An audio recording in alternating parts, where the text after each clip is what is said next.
I'm gonna do my best to keep all of this planner in the frame. But like many of you know who also have teacher planners, it's a big, it's a big mama. She is, what, like 8.5 by 11 or something like that. It's a really big planner. So, longest intro ever, let's go ahead and get into the video. We're gonna do some August prep in my teacher planner. For me, August, again, similarly to July, is gonna be a little bit sparse.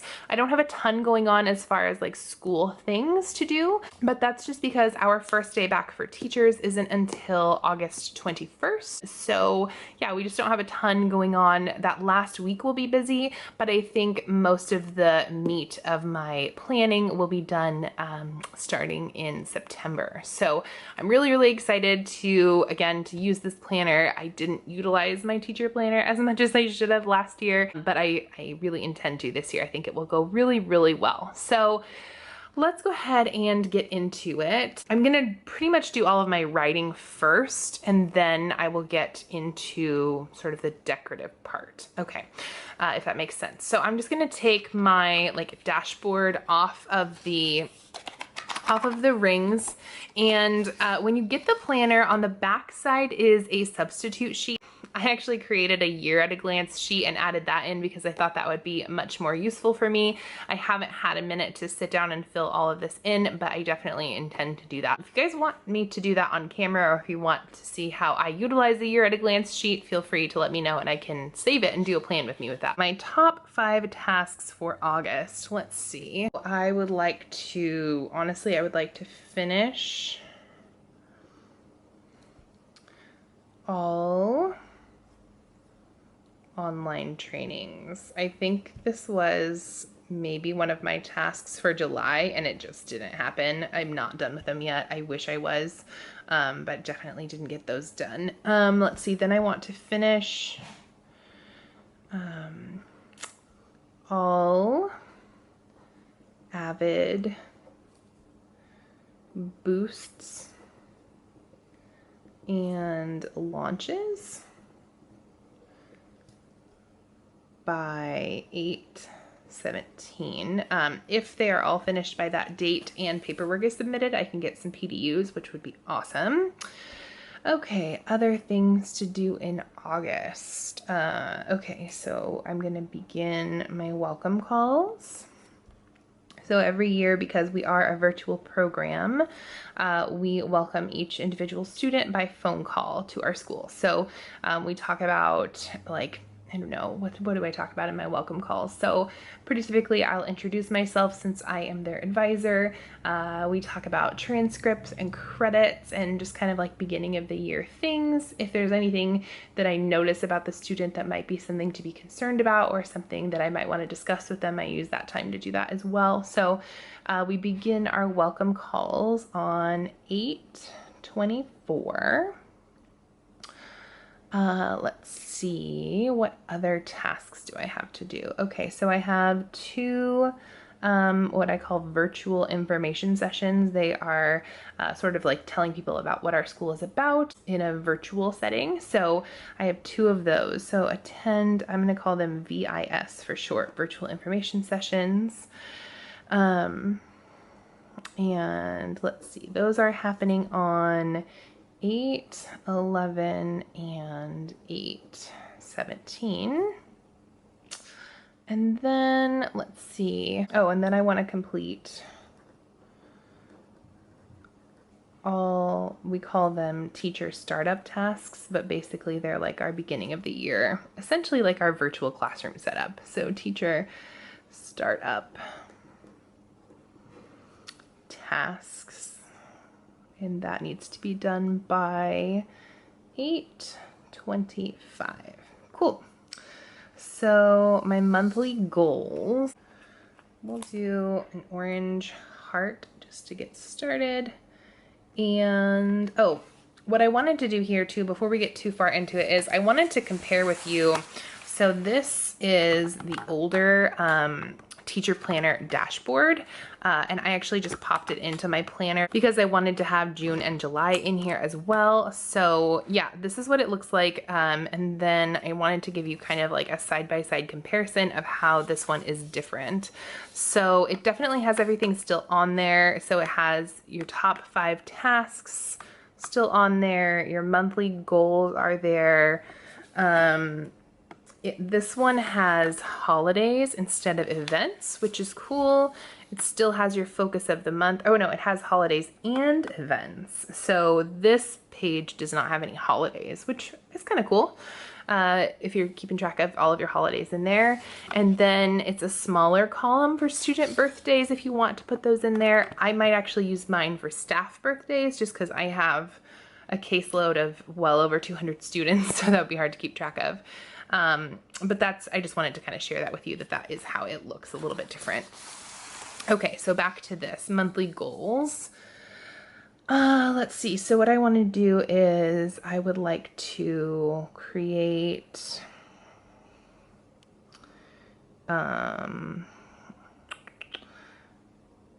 message. I want to create a message board for the class that I teach, and that's called High School Success. And we just shorten it and call it HSS. So I'm going to create that so my students have all that information as soon as possible, and I can direct them to the message board without having to stop and explain things too many times, because I get a lot of recurring questions, and so the message board is a really great tool for me. I want to organize, let's see, webmail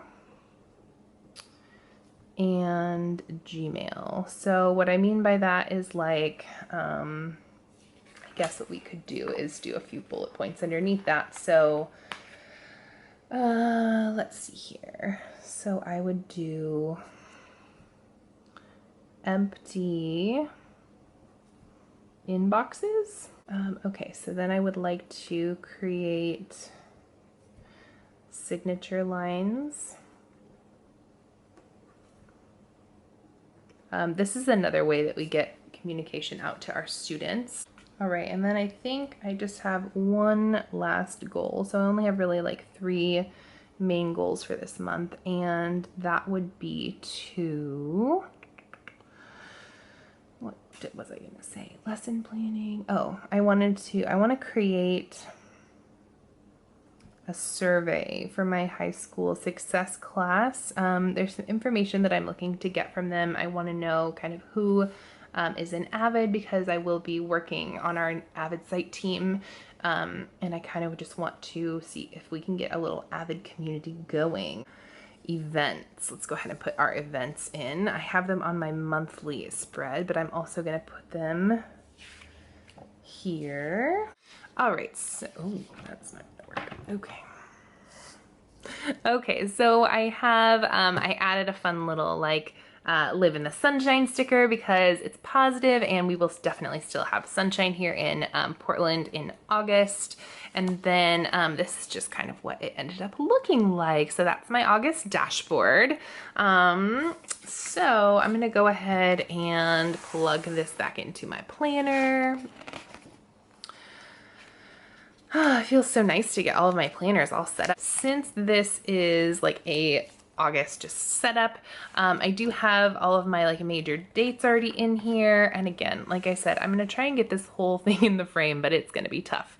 But these are definitely set in stone now. So I'll go ahead and put those in for sure. Make sure we have them locked and loaded, ready to go. So those are my virtual information sessions that we're going to be doing, or that I'm going to be assisting with. So I'm just going to use a little tag here, and I think it will just be the perfect size to write VIS. Okay. And I'm gonna put a $sign because these are paid. We're required to do, I think, like 4 hours of outreach, but these are not that, because we're kind of doing it on our own time, so we're being paid. But during the school year, we do another 4 hours of outreach, which is kind of fun. I actually really like meeting the potential students and families. So I really like it. I like being able to answer their questions and just kind of, it's a more low-key setting.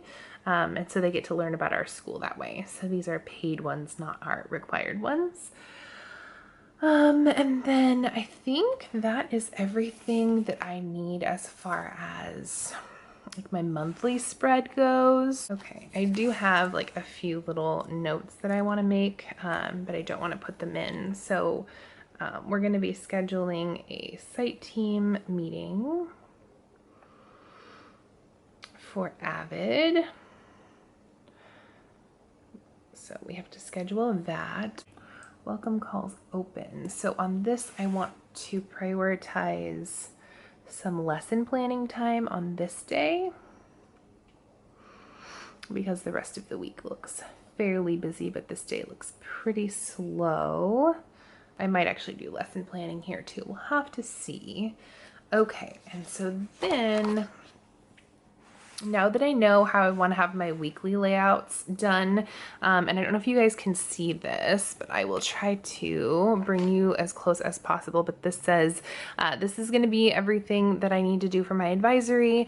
These are going to be my high school success students. These are going to be my Avid students or any Avid tasks that I have to do. These are going to be phone calls that I have made to students. These are going to be meetings and professional development. I'm adding a reflections column this year because I want to kind of see like what I can do to better my teaching practice. And then these are going to be my weekly to-dos. So I'm going to change them out. Instead of having them as sticky notes, I'm going to use this, I think it's just like a watercolor sticker book. And I'm going to pull, there's some tabs in here or some like, I guess, little headers.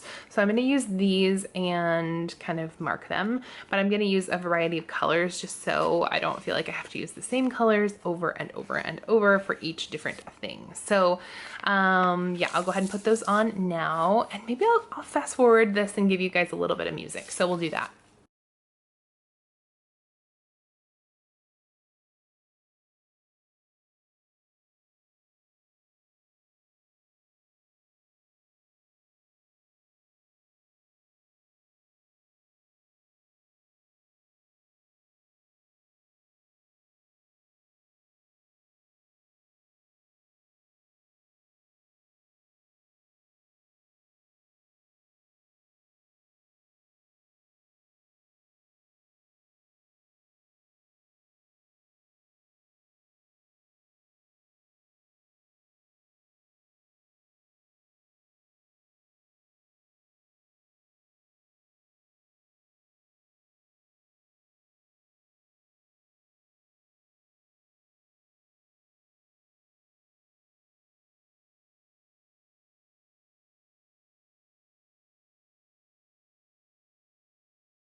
I have everything up there ready to go.